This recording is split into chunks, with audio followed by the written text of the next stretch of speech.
Fabienne est inquiète. Elle pense que sa fille Laura, 9 ans, est un peu enrobée pour son âge. Du coup, elle a pris rendez-vous chez une diététicienne pour en avoir le cœur net. Laura a un excès de poids de 3-4 kilos, je pense, mais je ne suis pas médecin. On reviendra tout à l'heure. Et elle grandit, mais j'ai pas l'impression qu'elle perde un peu de son poids. Vérification faite, Laura a un poids parfaitement normal pour son âge. Sa mère a donc tort de s'inquiéter. Il n'y a pas de régime quand on a un enfant. Hein.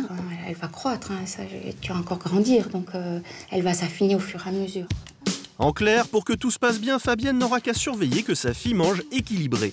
Mais il y a un endroit qu'elle ne pourra pas contrôler, la cantine. Or, comme 6 millions d'élèves en France, Laura y mange chaque midi. Voilà, mademoiselle.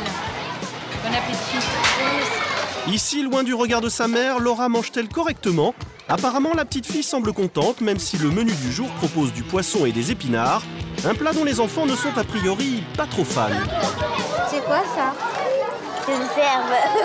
Non, c'est des épinards.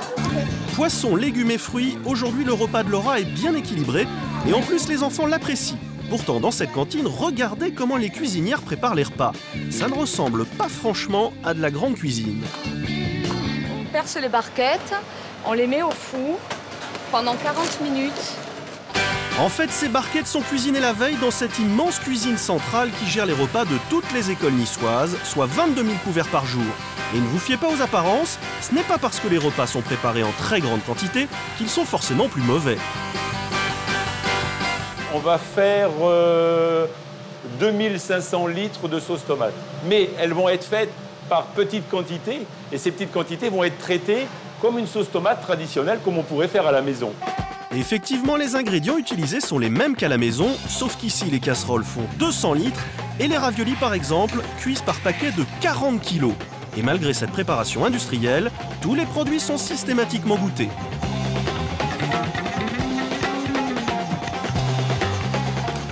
Il manque du sel. Même si les cantines ont souvent mauvaise réputation, l'assiette de Laura est donc plutôt équilibrée. Tu manges tout, hein? Oui, chef.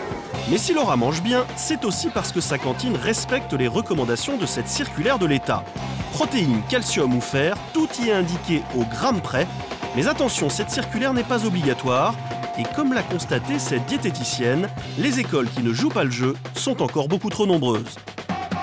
Ce qu'on peut voir aussi, c'est parfois des caricatures de menus lourds, où on va avoir un pâté de campagne en entrée, ensuite une brandade, et pour terminer par une pâtisserie.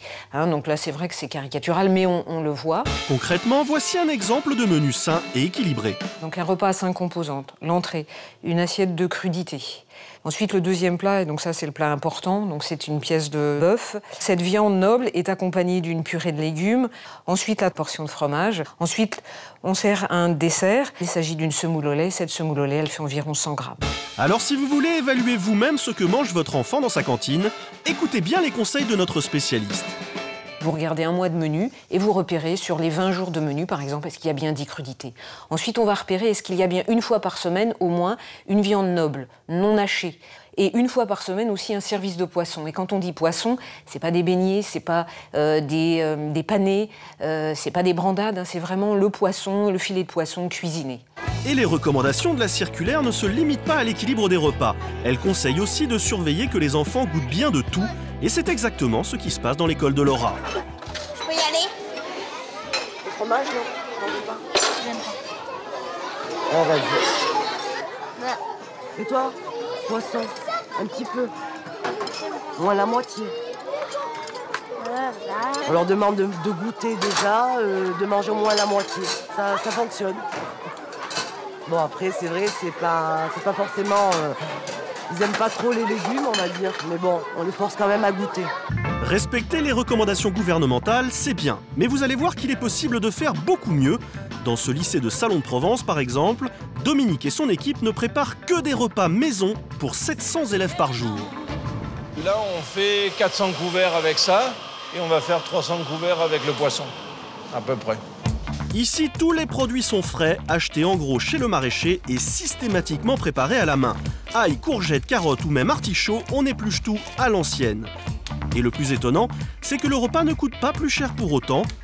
Comptez un peu plus de 6 € par jour et par personne, c'est exactement la moyenne nationale.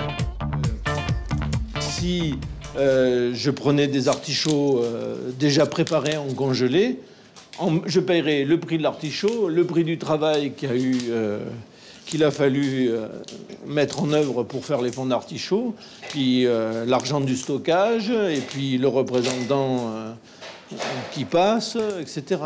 Et faire la cuisine soi-même permet aussi de servir des produits de luxe comme ce saumon entièrement fumé sur place. Tel qu'il est, vous ne le touchez pas à moins de 35 €. Parce qu'il n'y a pas de conservateur, il n'y a rien dedans. Il est naturellement salé, naturellement fumé. Il n'y a pas de produit, rien. Au menu ce midi, les élèves ont le choix entre brandade de morue avec risotto ou poule au pot et purée de carottes. Et contrairement à ce qu'on entend encore trop souvent dans les cantines, ici, visiblement, la cuisine du chef fait l'unanimité. Parfois, c'est meilleur qu'à la maison. C'est vrai qu'à la cantine, on découvre de nouveaux aliments. On découvre, par exemple, pour les poissons, on découvre des nouveaux poissons et de nouvelles façons qui sont cuisinées. Grâce à de telles cantines à la fois modernes et fidèles aux saveurs, peut-être que d'ici quelques années, vos enfants ne parleront plus de leur cantine. Comme ça. Les viandes trop cuites ou pas assez cuites. Les frites qui plutôt baignées dans l'eau qu'autre chose. Mais plutôt comme ça. Franchement, c'était bon et c'est la première fois que je mange de la purée de carottes et j'ai adoré.